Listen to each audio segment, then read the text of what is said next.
Vamos lá?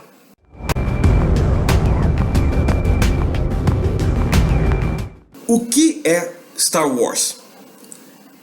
Se você disser ficção científica, acertou. Se você disser fantasia, também acertou. Se você disser que é uma grande metáfora sobre o bem versus o mal, acertou. E se você quiser também de novo meter nesse balaio de gatos cósmicos a maldita jornada do herói, também acertou. O que a gente pode concluir disso? Sim, Star Wars é Star Wars. Não tem discussão. Ame ou odeie, o que você tem que perceber é o seguinte. Star Wars, desde que surgiu em 1977, aqui no Brasil passou no verão, 77 para 78, é uma das maiores franquias que já foram criadas. E franquia também é a palavra certa. O senhor George Lucas, quando fez o primeiro filme, na sequência, quem é da minha idade vai lembrar, na sequência surgiu um merchandising enorme. Merchandising não tem muito nome para isso, não tenho certeza, mas enfim, eu sempre confundo com product placement, mas vocês me entenderam.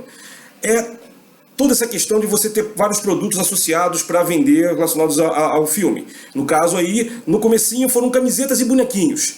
Pouco depois começaram a surgir os quadrinhos. Os quadrinhos surgiram junto, né? Na Marvel. Até os primeiros foram do Howard Chaykin, né? Que eram baseados muito mais em fotos e no roteiro do que no filme. Então o Luke aparecia bombado, né? A Leia aparecia gostosona com os peitões, coisas que não tinham a ver com a ideia original do Lucas. E aí aos pouquinhos, principalmente na fase do Walt Simonson, quem gosta de quadrinhos de Star Wars vai lembrar disso, eles chegaram num refinamento muito bacana. E isso ainda antes do Império Contra-Ataca. Tá? Então é bom vocês entenderem o seguinte: eu não vou aqui ficar brigando e discutindo, eu não discuto nem se Star Trek e Star Wars são melhores ou piores uns que os outros. Eu gosto de todas essas franquias e para mim, papo encerrado com relação a isso. O que eu gostaria de falar hoje? Sobre como Rogue One é bom para caralho. Sim, vocês aí diferentões que têm tweetado e facebookado nos últimos 2 dias a respeito de como não é tão bom assim, senta que lá vem resenha. E tem spoiler.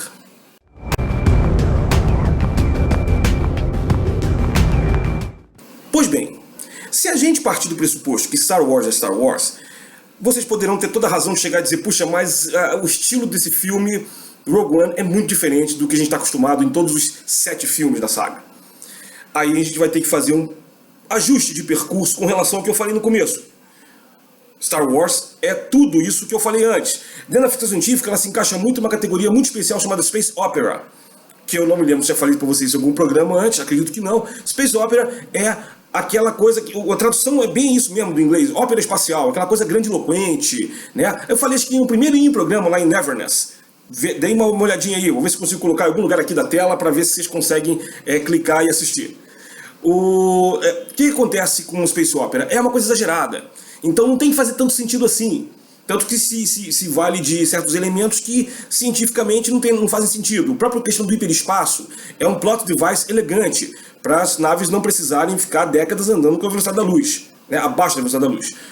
E sabre de luz, aí nem te conto, né? Não precisa nem falar nada. A questão do sabre de luz e tem todo aquele misticismo da força que neste filme está mais presente do que nunca mesmo. E aí vou pegar uma coisa para vocês. Eu não joguei os games de Star Wars, desculpem por essa falha de caráter, nem de currículo, mas eu consumi muitos livros do universo expandido, que hoje agora é o de Legends, mas ok, continua no nosso coração e a gente sabe que, né, agora Tron também está vindo, né, uma série de personagens estão sendo reaproveitados, então o universo expandido não está tão aposentado assim, a gente sabe disso. E os quadrinhos todos, né, de Star Wars, antes mesmo dessa nova série de quadrinhos da Marvel de novo também, que está bem bacana. Então o que a gente pode falar? Se Star Wars gerou todo esse universo expandido, Rogue One é a mesma coisa, gente. Rogue One é o universo expandido pela primeira vez no cinema. Então isso é muito importante. Primeiro de tudo, Rogue One é o universo expandido no cinema. Segundo, Rogue One é a prova de que você pode fazer qualquer coisa a partir de uma frase. Quem vai lembrar da abertura de Star Wars, ou do primeiro filme, ou do episódio 4, né? O pessoal da minha idade caga e anda pra essas porras dessas definições, mas enfim, o Lucas bolou, o J.J. Abrams continua aceitando isso, a Disney, então vamos lá. É dito isso, que um grupo de rebeldes roubou os planos da Estrela da Morte. Ponto. Não falam mais nada a respeito. Então a gente define, a gente decide o que a gente quiser. E aí é o seguinte, você cria uma história inteira baseada nisso. Quem são esses rebeldes? Quem foram esses rebeldes? O que eles tiveram que fazer para chegar lá? E aí a gente vai ver as primeiras coisas importantes desse filme. Uma das primeiras coisas importantes é quando o capitão ou o tenente, eu não vou lembrar agora o nome, você pode perceber que não é comigo. O personagem vivido pelo Diego Luna, que é o primeiro que aparece da série toda ali no começo, que é um líder rebelde, ele mata um informante. Mata de maneira até meio covarde. E ele vai admitir isso e vai justificar depois dizendo as coisas que eu tive que fazer por essa rebelião. Porque desde os 6 anos de idade eu luto por essa rebelião. E aí você começa a perceber finalmente aquilo que a gente sempre soube. Tivemos convicções, mas não tínhamos provas, e agora temos. O Império é tão sujo quanto... A rebelião é tão suja quanto o Império? Não. Mas não tem ninguém bonzinho. Não há ninguém bonzinho. Assim como, de repente, Galen Erso, né, o pai da Jean Erso, que é vivido pelo Mads Mikkelsen, que é o construtor da Estrela da Morte. É um cara que, no começo, você percebe que ele realmente gostava de trabalhar para o Império, depois ele se arrepende, e é ele que vai fazer a falha no reator, né, que o Luke vai explorar no episódio 4. Você vê que o cara é um cara que poderia ser até mais desenvolvido. A Jean Erso também, que é uma pessoa que não quer se meter nas guerras. Ela viu o pai ser levado como criança e a mãe dela morrer. Aliás, eu acho que a única falha que eu acho boba, que era totalmente dispensável em Rogue One, é nos primeiros minutos a mulher do Galen, a Lara, morrer. Ela se sacrifica de maneira besta, de maneira imbecil, que eu acho que é justamente para tentar formar o caráter da menina, da Jean. Acho que não era preciso isso. Mas ok, faz um pouco de sentido com relação à jornada do herói, que não foi aproveitada nesse filme, mas sempre alguns pedacinhos, alguns bits and pieces são aproveitados. Mas enfim, eu me assustei um pouco com essa questão da morte lá, mas percebi, ok, isso aqui não é um filme tradicional de Star Wars, a gente está acostumado, então vamos lá, vida que segue. E a gente vai ver primeiro uma infinidade de planetas novos, que realmente, mesmo com o conhecimento razoável que eu tenho, eu não sou um cara que ganharia num jogo de trivia, mas eu realmente não lembro de nenhum dos planetas que aparecem no começo, né? Como Jeddah, por exemplo. Não me é estranho esse nome, mas a gente sabe que esses nomes todos são baseados em nomes da Terra. Então Jeddah tem a ver com Jeddah, ou Jeddah, que é a capital, não é a capital, uma cidade da Arábia Saudita. A capital da Arábia Saudita é Riad, mas Jeddah é Jeddah, né? E aí eles mudaram um pouco a grafia. E é uma cidade do Oriente Médio, que sempre me incomodou muito, que o Star Wars foi filmado no deserto da Tunísia e você tem pessoas vestidas como samurais. Ok, é uma mistureba cultural que é muito elegante. Mas eu me incomodava de não ver muitas pessoas como tuaregs ou coisas assim. Até tem, né? Até tem muito pouco. E nesse filme explora-se mais isso, né? A questão étnica. Você vai ver o que incomodou muita gente branca, americana, é essa diversidade étnica, que eu acho muito saudável, porque isso é uma galáxia muito gigante, uma galáxia inteira habitada. Você vai ter alienígenas de vários tipos e não vai ter humanos de vários tipos? Não faz sentido, nunca fez sentido, né? A trilogia inicial de Star Wars.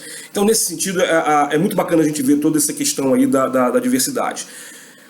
E também você perceber que algumas coisas não mudam, né? Fiquem de olho no K2, que é aquele robozão gigante que parece que é um barato. É um robô que foi reprogramado do Império para servir a República. E um efeito colateral é que ele só consegue dizer a verdade. E ele é muito irônico e muito escroto. Mas como vocês vão ver depois, ele é um robô gente boa, como os robôs de Star Wars geralmente são. Mas não é um robô fofinho. E é isso que é legal. Esse é o único personagem que eu tinha vontade de comprar um action figure. E talvez eu faça isso. Mas, e o resto do pessoal? Você tem os personagens, o personagem vivido pelo Donnie Yen, quem aqui, né, gosta de artes marciais já deve ter visto Donnie Yen, então séries de televisão americanas, Into the Badlands, é uma série que eu recomendo fortemente, tá? Não vou falar dela aqui agora, mas procurem na web, Into the Badlands, em que o Donnie Yen é o protagonista, e aí ele faz um cara que é um guardião de um templo Jedi, que evidentemente foi desativado, e ele é mais ou menos um sacerdote Jedi. Isso nunca é deixado muito claro. A gente sabe que existe, por exemplo, Bruxa Sith. Isso é mostrado, inclusive, na primeirinha série do Genndy Tartakovsky, do Laboratório de Dexter. Isso é mostrado, mencionado. As bruxas Sith são as que fazem alguns sabres de luz dos Sith, tá usando os cristais Kyber, né? E os cristais Kyber aparecem nessa história, evidentemente, que é o que dá também a energia para a Estrela da Morte. E o Donnie Yen, o personagem dele é muito bacana, porque ele é meio que um samurai, meio que um guerreiro, ele tem umas lutas sensacionais, em que ele derruba todo mundo. E claro, aí também tem aquela coisa do alívio cômico, tem aquela das duplas, né? Ele também tá acompanhado de outro cara, não vou lembrar o nome dele, desculpem, vou tentar botar as referências embaixo, se der, que é um guerreiro meio mongol, meio chinês, assim, que é também, mas esse é o cara que não acredita muito na força, não. A força dele tá na porrada e nos tiros das mega metralhadoras laser que ele tem.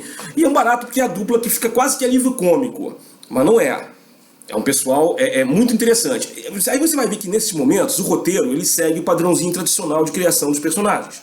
Não tem muita diferença, tá? A partir daí o que acontece? A Jean, ela é recrutada à força, só que ela acaba, evidentemente, se interessando pela causa da rebelião. E aí eles vão a vários planetas, como eu falei agora há pouco, e 2 planetas que a gente vai conhecer, evidentemente, são o Yavin 4, né?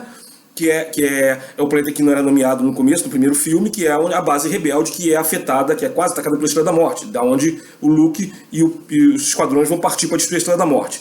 E Mustafar, sim, Mustafar, onde aparece, claro, Darth Vader.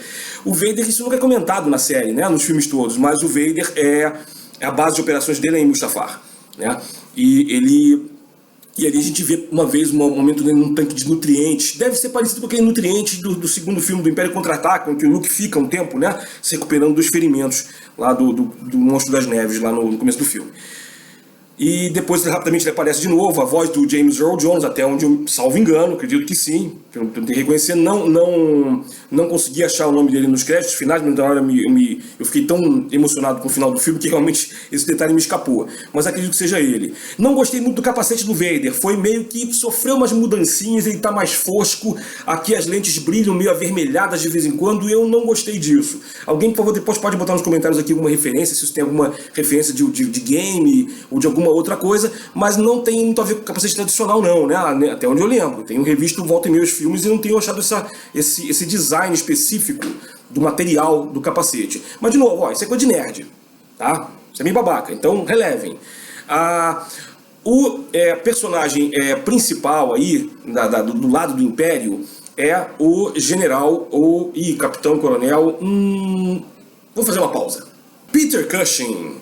Claro, nossa, o grande ator britânico de filmes de terror da Hammer, e fez o Grão Moff Tarkin no primeiro filme, e que evidentemente explode e morre junto com a Estrela da Morte. Fizeram um sistema de CGI, pegaram, eu não sei exatamente como, eu não vi ainda o making of disso, mas pegaram o ator e aparentemente a cara só dele que é usada. E a voz, evidentemente alguém dublou com uma voz bem parecida com a do Cushing. Eu já vi comentários de pessoas falando muito mal disso, dizendo que isso é um absurdo, porque isso não é legal, fazer isso com uma pessoa morta. Olha, essas pessoas que falaram, eu já sei que essas pessoas também não viram, não tinham visto o filme ainda. Esses comentários são de pessoas que não viram o filme. Evidentemente, gente, eu não vou discutir essa questão logística. Evidentemente que se não pagaram para a família do Cushing os direitos autorais, direitos de imagem, eles estão fodidos, entendeu? E a Disney não vai fazer isso, essa merda. Acredito realmente que não vai fazer. Fizeram isso com o Cushing e o Tarkin aparece muito no filme, então realmente não é aquela coisinha patética que aparece daquele cara de longe com a maquiagem esquisita, com a máscara assim, andando assim, né, no final da Vingança do Sith, que é uma bobagem, mas também não tinha tecnologia para fazer isso agora, né? E a última cena do filme, claro, isso aqui tem spoilers, então não esqueçam, a última cena do filme é a Leia Organa, e que é exatamente o mesmo sistema, só que tá mais fraquinho. Talvez porque tenha aparecido numa nave com a iluminação maior, tá mais claro, dá pra ver que é CGI, é quase que um personagem de videogame, a textura é quase que de videogame mesmo. E o Tarkin também, mas como o visual tá mais escurecido, a iluminação das naves, né, e da Estrela da Morte, não incomoda tanto, tá? Então dá pra passar batido. Eu acho muito emocionante, muito legal poder ver isso aí, porque fecha a história, né? Completa a história. Falando em game, eu também tenho outra teoria a respeito de Rogue One. É um side quest. Se você gosta de game, você sabe do que eu estou falando. Side quest é exatamente isso, uma aventura paralela, uma aventura lateral, que você vai curtir e que não tem exatamente a ver com o cerne da história, com o núcleo da história, mas tem uma relação, pode ser uma aventura totalmente isolada. Essa é uma aventura para se ver isoladamente, mas a gente sabe que Luke Skywalker sozinho não conseguiu nada. E aí que o bacana nesse ponto de uma guerra é isso. Você que pode dizer que é uma coisa bacana a respeito de uma guerra, mas uma vez que você está na guerra, se você não combater em equipe, não tem jeito, você vai perder. E eles sabem disso. O que leva àquela história que eu falei antes, das coisas que nós fazemos pela rebelião. Não tem ninguém bonzinho ali. Você vai ver que a Mon Mothma, ela aparece mais aí, né? E aí simplesmente escolheram outra atriz, que é a Genevieve O'Reilly, que é uma atriz britânica que é muito parecida com a atriz que fez originalmente a Mon Mothma, que está com 82 anos, evidentemente não poderia fazer. E eles simplesmente pegam isso aí e vão desenvolvendo os personagens ali do comando da rebelião como sendo um pessoal, não um pessoal impiedoso, mas um pessoal cansado. Eles estão lutando também há 15, 20 anos e eles sabem que não tem jeito. A gente só vê o lado bonitinho com o Luke Skywalker, a gente não vê que muita gente teve que morrer e eles tiveram que matar muita gente também. Guerra é guerra. E aí nós vamos parar na melhor parte do filme, que é o terço final, que é todo no planeta Scarif. É um bonito pra caramba, o planeta é um planeta lindo, e é um planeta que parece muito algumas ilhas do Pacífico. Então prepare-se, quem é fã de Segunda Guerra Mundial vai adorar, porque isso aí tem o cheirinho de Guerra do Pacífico. E realmente as batalhas são do caralho. As naves vão chegando porque tem um escudo planetário e algumas naves, alguns X-Wing conseguem passar por um anel, que é o único portal do escudo planetário. Eles fecham o escudo, evidentemente tem explosões espetaculares. Então uma parte da ação se passa no espaço, a outra parte é com a Rogue One, que é a nave.